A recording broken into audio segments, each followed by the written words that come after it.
Municipal is a real category, and it refers to work completed for a city, town, or another government entity. However, it is essential to understand that while municipal is a legitimate descriptor, it might not be a specific category listed directly on an electrician exam application. Therefore, if you are filling out an application to take the electrician's exam and want to include work experience related to municipal sewage treatment plants, it is recommended to list it under the category labeled Other. When selecting Other as the category, it is essential to provide a brief but informative description of the work performed. This description should include details about the nature of the work, the types of systems involved, and the specific tasks that were completed. For example, the description might mention wiring, maintenance, and troubleshooting tasks performed on underground sewage treatment plants. This level of detail helps the examining board understand the scope and complexity of the experience. The categorization of electrical work is important because it helps to demonstrate the applicant's breadth of experience and expertise. Common categories often include residential, commercial, and industrial. Residential work involves electrical systems in homes and apartments, covering tasks such as installing outlets, lighting, and circuit breakers. Commercial work focuses on electrical systems in businesses, offices, and retail spaces, which might involve wiring for lighting, HVAC systems, and specialized equipment.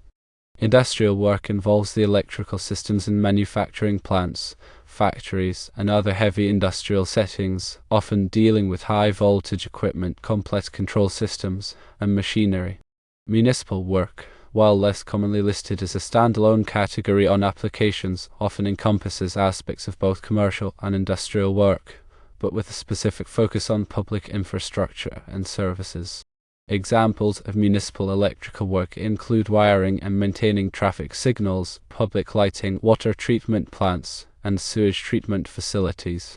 Each of these areas requires a specific set of skills and knowledge, making it essential to accurately describe the work performed on the application. When detailing the experience, it is helpful to use specific terminology that reflects the tasks and systems involved. For example, rather than simply saying wiring, specify the types of wiring, such as conduit installation, cable tray systems, or specific types of conductors used.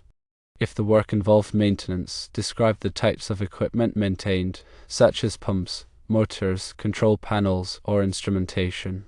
When describing troubleshooting tasks, highlight the types of problems encountered and the methods used to diagnose and resolve them.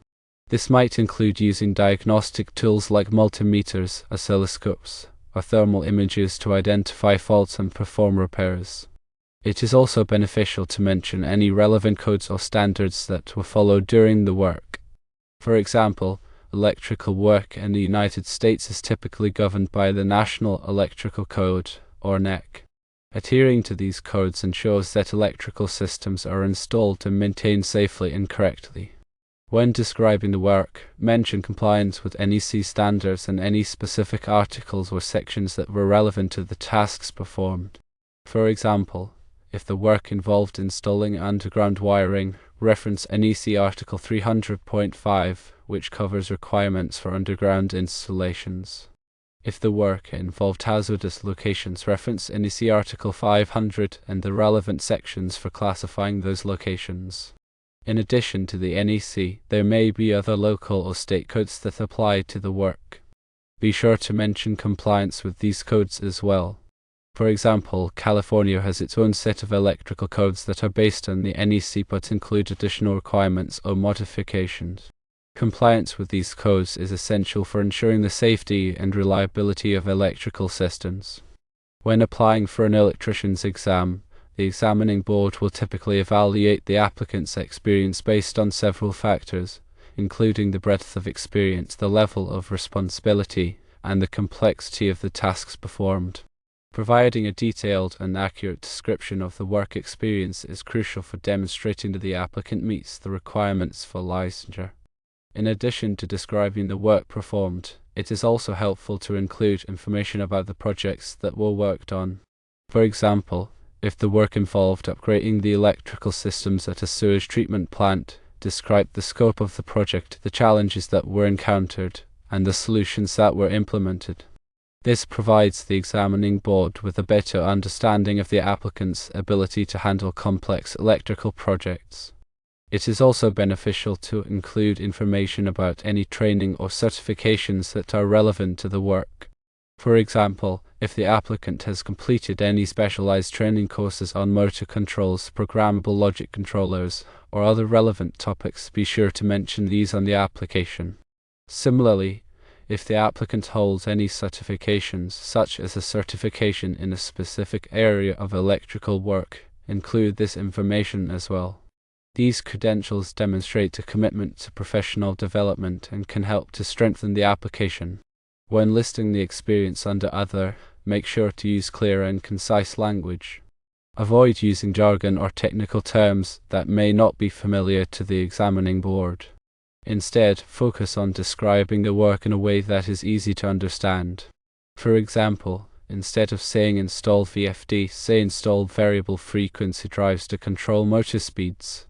This helps to ensure that the examining board understands the nature of the work that was performed. It is also important to be honest and accurate in the description of the work experience. Do not exaggerate or misrepresent the tasks that were performed. The examining board may verify the information provided in the application, and any inaccuracies could result in the application being rejected. Providing accurate and truthful information is essential for maintaining credibility and ensuring that the application is processed smoothly. When filling out the application, pay close attention to the instructions and requirements. Each state or jurisdiction may have its own specific rules and procedures for applying for an electrician's exam.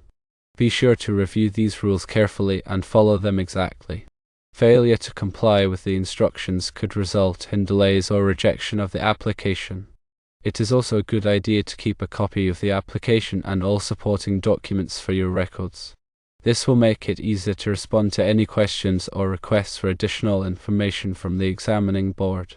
In addition to listing the experience under Other with a detailed description, consider including a cover letter or supplemental statement that provides additional context about the work performed.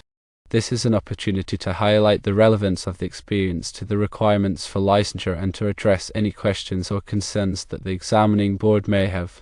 The cover letter should be concise and professional, and it should focus on the most important aspects of the experience. For example, it might emphasize the applicant's experience with specific types of electrical systems, compliance with relevant codes and standards, or involvement in complex electrical projects. It is also an opportunity to explain any gaps in the work history or any unique aspects of the experience that may not be apparent from the application. Providing a well-written and informative cover letter can help to strengthen the application and increase the chances of success. When preparing the application, it is helpful to gather all of the necessary documentation and information in advance. This includes copies of licenses, certifications, transcripts, and any other documents that are required by the examining board. Having these documents readily available will make the application process much smoother and more efficient. It is also a good idea to contact the examining board directly if you have any questions or concerns about the application process. The staff at the examining board can provide valuable guidance and assistance, and they can help to ensure that the application is complete and accurate. Taking the time to gather all of the necessary information, follow the instructions carefully, and seek assistance when needed can help to make the application process as smooth and stress-free as possible. Remember, municipal work is a real category, and it is important to accurately reflect this experience on the application, even if it means listing it under Other with a detailed description.